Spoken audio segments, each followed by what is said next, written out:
যারা নতুন প্রবাসে আসতে চান অবশ্যই কথাগুলো শুনে যাবেন, কারণ আপনারই লাভ হবে। কেননা ভুল করলে পড়া সারা জীবন ফসকাতে হবে। তাই কথাগুলো শুনে যাবেন।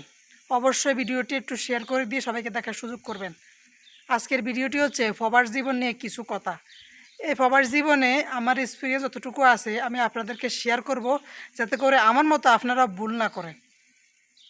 তো চলুন শুরু করা যাক।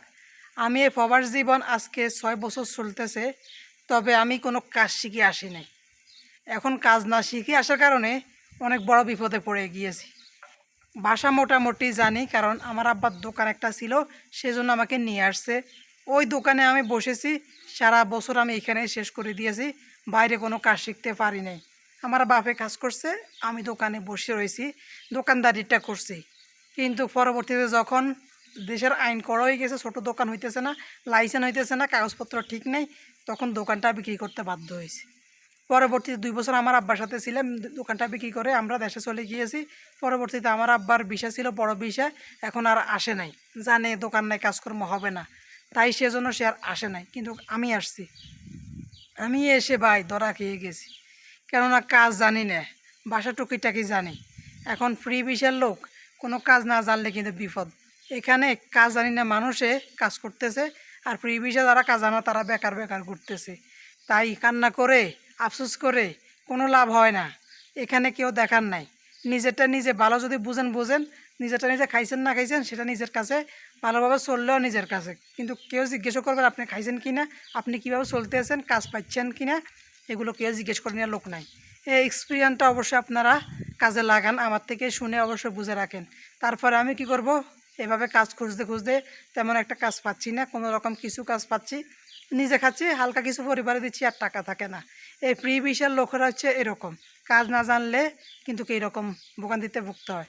তবে যারা কাজ জানে তাদের কোনো সমস্যা নেই। এখানে কারেন্টের কাজের চাহিদা আছে, পাইপের কাজের চাহিদা আছে, তারপর দিয়ে আপনার টাইসের কাজের চাহিদা আছে, কাজের চাহিদা আছে, লোকজনও কিন্তু বেশি, কিন্তু কাজ একটু কম। তারপরে আপনি যদি কাজ জানেন, আপনার এখানে 50-60 হাজার কামানো কোনো ব্যাপার না। আর যদি ভালো ফুল মিস্ত্রি হয়ে থাকেন, মাসে 70,000-80,000 টাকাও কামাইতে পারেন। তবে কাজ জানতে হবে ভালো মতে। এরকম আমার মতো পিভিসে আসবেন না, কাজ জেনে আসবেন। না হলে এইভাবে ভোগান্তিতে ভুগবেন, পরে কান্না করলে আফসোস করলেও এখানে কেউ আপনার দেখার থাকবে না।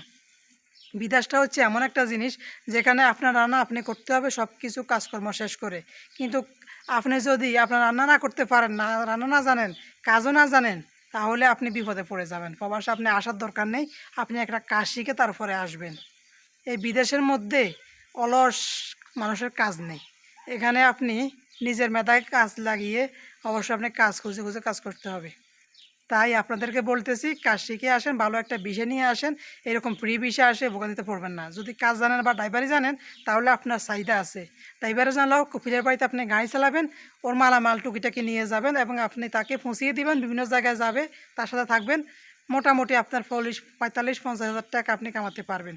কিন্তু কোনো কাজ না জানলে আপনি বিপদে পড়ে যাবেন, আসিয়েন না, পরবর্তীতে সমস্যা করবেন। তো এই ভিডিওটা কিন্তু বড় করতেছি না, ছোটোখাটো বিষয়ের তুলে ধরেছি, যাতে আমি এখানে বকতেছি এগুলো নিয়ে, তাই আপনাদেরকে তুলে ধরতেছি। আপনারা এগুলো মেনে চলবেন এবং প্রবাসে আসার চেষ্টা করবেন। তো ভালো থাকে, সুস্থ থাকবেন। অবশ্যই ভিডিওটি শেয়ার করে দিবেন, সবাইকে দেখার সুযোগ করে দিবেন।